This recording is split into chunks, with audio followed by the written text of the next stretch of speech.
ziedonis maigs, un vienmēr šajā laikā tu stāķi atlaižas, vēl dažas dienas darbā, bet projām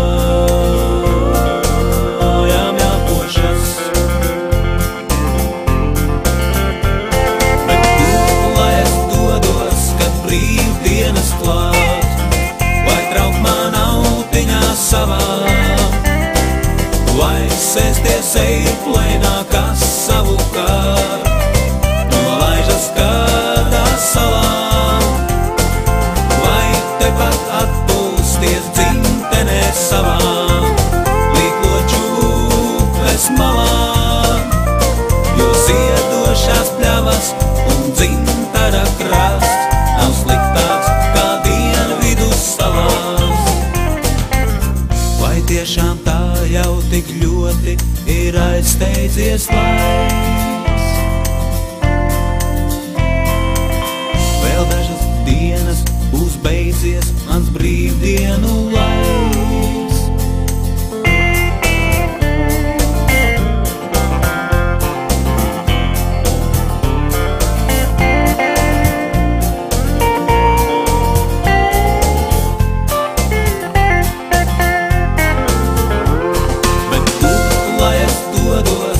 Brīvdienas klāt, vai traukt man autiņā savā, vai sēsties eirplēnā, kas savukārt